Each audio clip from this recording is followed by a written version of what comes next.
Well, hello. Hope you're doing well today. Another beautiful day, and God is an awesome God. I'm so thankful for Him and what He's done in my life and the life of my family and my children. I pray today that you're equally blessed by the Lord and just can't thank Him enough for what He has done for you. I want to read a word here found in Galatians chapter 6, verse 7. And it's a very serious verse in the Bible that maybe we need to spend a little bit more time on. But it says, "Do not be deceived. God is not mocked. For whatever a man sows, that he will also reap." That a man sows, he will reap. You ever heard of a farmer who planted corn and got wheat? Or a farmer that planted cucumbers and got tomatoes? No. Whatever he planted, that's what he got. He planted corn, he got corn. He planted tomatoes, he got tomatoes. And that is true. I remember working on the computer like I did all the time in work. They always said, the computer made a mistake. No, the computer gave you exactly what you put into it. You put garbage in, you got garbage out. And that's the way in our lives today, folks. We must be careful. Because just as in our regular life, if we have bad habits of eating and not working out and not exercising and not being careful, then we will have problems, physical problems later in life. It's always amazing to me how people mistreat their bodies or do something that they know is bad for their body and then wonder why they wound up with the disease they had or the problems they had later on in life. But we all do it if we're not careful. And the Bible says, be careful, for whatever a man sows, he's going to reap. And listen to this. It says, the universal proverb here is you reap what you sow, has 4 underlining principles. Number 1, it's the principle of investment. You reap if you sow. If that farmer does not go out there and put any seeds in that ground, how can he expect for anything to come up? It's the same way with us.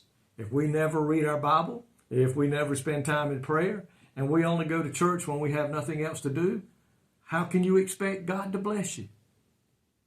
How can you expect anything good to come of nothing? You're not putting into anything. It says here, the principle is you reap if you sow. The first thing you must do to get the blessings of God is sow. Accept Him as your Lord and Savior. Ask for forgiveness of your sins, and then you can expect to receive good. Number 2, the principle of identity. You reap what you sow. You're going to reap what you sow. If you put in bad stuff into your body and things like that, you're going to reap problems later on in life. There's always that chance you're not going to live as long as you could have had you taken better care of yourself.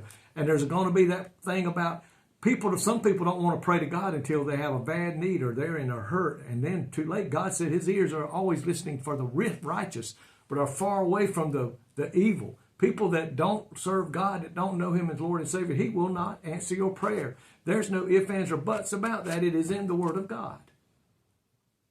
Number 3, the principle of increase. You reap more than you sow. That's when that farmer gets out there and he works that field. He fertilizes it. He puts the weed killer to kill the weeds that will choke the life out of whatever it is he's trying to grow. And he keeps moisture, watering that crop. He gives it what it needs to grow.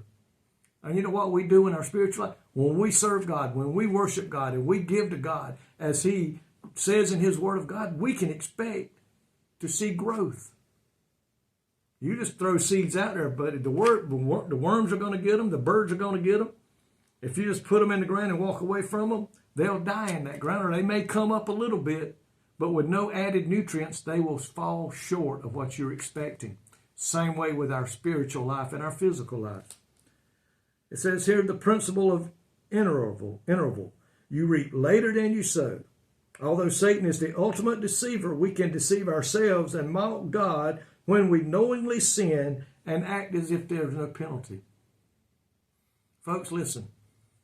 We're going to reap what we sow one day. So today, my question to you and to myself, what are we sowing? Are we sowing to the spiritual side or to the fleshly side? In the flesh, you'll reap nothing good. In the spiritual side, you'll reap the blessings of God. My friend, which side are you sowing today is my question. Lord, thank you today for your promise that if we sow good, we'll reap good. We may sow sometimes in ways we shouldn't have, but God, you're there to forgive us when we do that. But God, if we'll continually sow to the good side and to what your word of God says for us to do, we'll reap the benefits and the blessings of God.